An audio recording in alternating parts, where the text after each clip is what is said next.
Hello everyone, good evening. আশা করছি তোমরা সবাই খুব ভালো আছো। ভিডিওটি ছিল গত 13ই মে বুধবার, মানে আমার অ্যানিভার্সারির আগের দিন।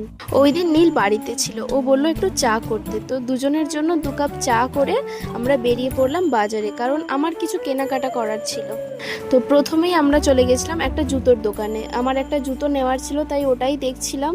তো যাই হোক, একটা জুতো পছন্দ করে যেইগুলো নেওয়ার ছিল ওগুলো নিয়ে ঝটপট বাড়িতে চলে আসলাম।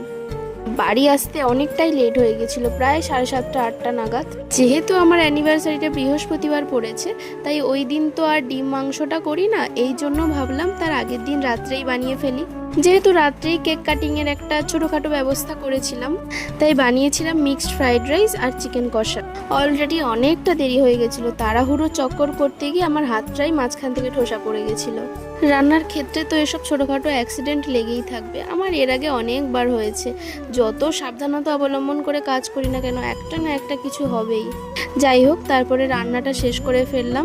রান্না শেষ করতে প্রায় 9:30টার মতো বেজে গেছিলো। তো তারপরে নীল বাড়িতে এলো, তারপর আমরা শুরু করলাম ডেকোরেশনের কাজ। ও বাড়ির কাছাকাছি আসার আগেই আমায় ফোন করে দিয়েছিল যে তুমি রেডি হয়ে বেরিয়ে আসো, আমরা কেকটা নিয়ে আসি। তারপর কেকটা আনতে গেলাম, তখন আর ভিডিও করা হয়নি যেহেতু অনেকটাই রাত হয়ে গেছিল, প্রায় 10:30টার কাছাকাছি। কেক নিয়ে ঘর এসেই ডেকোরেশন শুরু করে দিলাম। তেমন কিছুই না, যেহেতু একটুখানি কেক কাটিং হবে তাই একটু সাজালাম যাতে দেখতে সুন্দর হয়। এটা ছিল আমার অ্যানিভার্সারির পার্ট 1 এর ভিডিও।